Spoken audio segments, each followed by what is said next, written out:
ముంబైలో వర్షం ఆగింది. కాసేపట్లో women one day world cup final match ప్రారంభం కానుంది. టాస్ గెలిచిన సౌత్ ఆఫ్రికా ఫీల్డింగ్ ఎంచుకుంది. షెడ్యూల్ ప్రకారం మధ్యాహ్నం 3 గంటలకు మ్యాచ్ ప్రారంభం కావాల్సి ఉండగా నేవీ ముంబైలో భారీ వర్షం కురిసింది. దీంతో టాస్ ఆలస్యమైంది. మహిళల వన్డే ప్రపంచ కప్ ఫైనల్ సమరంపై యావత్ దేశమంతా ఉత్కంఠతో ఎదురుచూస్తోంది. తొలి టైటిల్ కోసం ఇరు జట్లు ఫోకస్ పెట్టాయి. తుది సమరంలో సత్తా చాటాలని భారత్ చూస్తోంది. లీగ్ స్టేజ్ విజయాలతో సౌత్ ఆఫ్రికానే కాస్త ముందంజలో ఉండగా సెమీస్లో డిఫెండింగ్ ఛాంపియన్ ఆస్ట్రేలియాపై టీమిండియా సూపర్ విక్టరీ సాధించింది. ఇదే ఊపు ఫైనల్లోనూ కొనసాగించాలని టీమిండియా ప్లేయర్స్ కాన్ఫిడెంట్తో ఉన్నారు. ఇరు జట్లలోనూ మ్యాచ్ను మలుపు తిప్పే ప్లేయర్స్ ఉండడంతో ఫైనల్ పోరుపై సర్వత్రా ఆసక్తి నెలకొంది. భారత్ బలం బ్యాటింగే. భీకర ఫామ్లో ఉన్న స్మృతి మందాన, జెమిమా రోడ్రిగ్స్ రెచ్చిపోతే భారత్ విశ్వ విజేతగా అవతరించేందుకు పెద్ద కష్టమేమీ కాదు.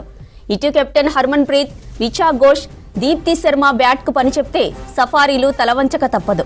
వరల్డ్ కప్లోకి అనూహ్యంగా వచ్చిన షెఫాలి వర్మ పెద్దగా రాణించకపోయినా ఆమె దూకుడు మాత్రం భారత్కు కలిసి వస్తుంది. ఫైనల్లో ఆమె నుంచి భారీ ఇన్నింగ్స్ను ఆశిస్తున్నారు ఫ్యాన్స్. ప్రత్యర్థి జట్టు సౌత్ ఆఫ్రికా కూడా అత్యంత బలంగా కనిపిస్తుంది. ముఖ్యంగా ఆ జట్టుకు కెప్టెనే ప్రధాన బలం. ఈ వన్డే ప్రపంచ కప్లో అత్యధిక పరుగులు చేసిన జాబితాలో అగ్రస్థానం దక్షిణాఫ్రికా కెప్టెన్ లారా వాల్వర్డ్దే. 8 మ్యాచ్ల్లో 470 పరుగులు చేసింది. సెమీస్లో ఇంగ్లాండ్పై ఏకంగా 169 పరుగుల ఇన్నింగ్స్ ఆడింది. లారాను కట్టడి చేస్తే మిగతా వారిని అడ్డుకోవడం పెద్ద కష్టమేమీ కాదు. గ్రూప్ స్టేజ్లో టీమిండియాను చిత్తు చేసిన సఫారీలు ఫైనల్లోనూ ఆత్మవిశ్వాసంతో ఆడనున్నారు. ఫైనల్లో లారా వాల్వర్డ్ను కట్టడి చేయడంపైనే భారత్ విజయావకాశాలు ఆధారపడి ఉన్నాయి. రైట్, ఇక మ్యాచ్ కి సంబంధించిన మరిన్ని డీటెయిల్స్ మనకి తేజస్వి లైవ్ లో అందిస్తారు. తేజస్వి, నేవీ ముంబైలో వర్షం ఆగింది. టాస్ గెలిచి ఫీల్డింగ్ ఎంచుకుంది సౌత్ ఆఫ్రికా. అప్డేట్స్ ఏంటి? రైట్ జ్యోతి, యావత్ భారతదేశం ప్రస్తుతం మేజర్గా క్రికెట్ ఫ్యాన్స్ అందరూ జనరల్గా అందరూ మెన్స్ క్రికెట్ గురించి ఎక్కువగా కాన్సన్ట్రేట్ చేస్తారు. కానీ ఉమెన్స్ క్రికెట్ ఈరోజు మొత్తం ఇండియా మొత్తాన్ని తన వైపు తిప్పుకుందనే చెప్పాలి.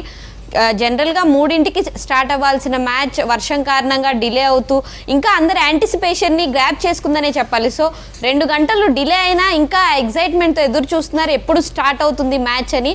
అండ్ డివై పాటిల్ స్టేడియం కూడా ఒక నీలి సముద్రంలా తయారైపోయింది. అంతమంది అంటే మెన్ ఇన్ బ్లూని ఎలా సపోర్ట్ చేశారో 2023లో ఇప్పుడు ఉమెన్ ఇన్ బ్లూని కూడా అలాగే సపోర్ట్ చేస్తున్నారు. సో యాజ్ యూజువల్ ఒక 2 గంటల తర్వాత అయినా సరే టాస్ పడడం అనేది కొంచెం రిలీఫ్ కలిగించే విషయమే. కానీ as usual men in blue ఎలా అయితే కంటిన్యూస్గా టాస్ ఓడిపోతూ వస్తున్నారో వీళ్ళు కూడా అంతే.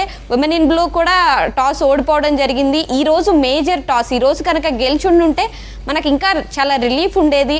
అండ్ ఎందుకంటే ఇప్పుడు టాస్ ఓడిపోయారు కాబట్టి టాస్ గెలిచిన సౌత్ ఆఫ్రికా ఫీల్డింగ్ ఎంచుకుంది. మనం లాస్ట్ మ్యాచ్లో కూడా చూసాము, ముందు బ్యాటింగ్ చేసిన వాళ్ళకంటే సెకండ్ బ్యాటింగ్ చేసిన వాళ్ళకి చేజింగ్ ఇక్కడ డివై పాటిల్ స్టేడియంలో చాలా ఈజీగా ఉంటుంది. అండ్ వర్షం కూడా అంతరాయం కలిగిస్తుంది కాబట్టి సెకండ్ బ్యాటింగ్ చేసే వాళ్ళకి డక్వర్త్ లూయిస్ రావడం, సో కొన్ని ఓవర్స్ తగ్గించడం, రన్స్ తగ్గించడం, ఇలా వాళ్ళకి కొన్ని అవకాశం ఉంటుంది, అంటే కొంచెం ఈజీ అవుతుంది. సో అందువల్ల ఫీల్డింగ్ చూస్ చేసుకున్నారు సౌత్ ఆఫ్రికా టీం. అండ్ లారా వాల్వర్డ్ కూడా చెప్పడం జరిగింది, మేమైతే ఫీల్డింగే చూస్ చేసుకుందాం అనుకున్నాం, స్టిక్కీగా ఉంది కండిషన్ కాబట్టి. రైనీ పిచ్ కండిషన్ చాలా స్టిక్కీగా ఉందంట అక్కడ. సో రైనీ సిచ్యువేషన్స్ ఉన్నాయి కాబట్టి వాళ్ళు అదే చూస్ చేసుకున్నారు. అండ్ హర్మన్ ప్రీత్ కూడా అదే చెప్పింది, మేము టాస్ గెలిచున్నా సరే ఫీల్డింగ్ చూస్ చేసుకుంటాము అని. సో ఇండియా ఎక్కడో టాస్ గెలిచుంటే బాగుండేది, కానీ south Africa for the first time ఫైనల్స్కి వస్తున్నారు కాబట్టి ఆ నర్వ్స్ అనేవి ఉంటాయి, వాళ్ళకు కొంత ప్రెషర్ కండిషన్ ఉంటుంది. సో జనరల్గా సెకండ్ చేస్ చేయడం ఈజీగానే ఉంటుంది, కానీ ఇలాంటి కండిషన్లో చేజింగ్లో ఆ ప్రెషర్ తీసుకొని ఆ బ్యాలెన్స్ అనేది మెయింటైన్ చేయగలిగితేనే ఎవరైనా గెలుస్తారు. సో ఫస్ట్ బ్యాటింగ్ చేయడం అనేది కొంతవరకు చాలా ప్రశాంతంగా బ్యాటింగ్ చేసుకోవచ్చు. కానీ ఇక్కడ మన ఇండియన్ ఓపెనర్స్ స్మృతి మందాన కానీ షెఫాలి వర్మ ఫుల్ ఆన్ ఫామ్లో ఉన్న మారిజాన్ క్యాప్ని ఎలా ఫేస్ చేస్తారు, తను ఎలా వికెట్స్ తీస్తుంది. లాస్ట్ మ్యాచ్లో తను 5 వికెట్ హాల్తో ఉంది. సో ఈరోజు తను ఎలా వికెట్స్ తీస్తుంది, పవర్ ప్లే మేజర్ క్రూషియల్ ఉండబోతోంది. సో మన ఇండియన్ టీం అయితే చాలా స్ట్రాంగ్గా లాస్ట్ మ్యాచెస్లో వాళ్ళు ఎలా అయితే బ్యాటింగ్లో వాళ్ళు ఎంత స్ట్రాంగ్గా ఉన్నారో చూపించారో ఈరోజు కూడా మన స్ట్రెంతే బ్యాటింగ్ కాబట్టి ఆ బ్యాటింగ్ మీద చాలా కాన్సన్ట్రేట్ చేసి ఎంత ఎక్కువ రన్స్ బోర్డు మీద పెట్టగలిగితే అంత బెటర్.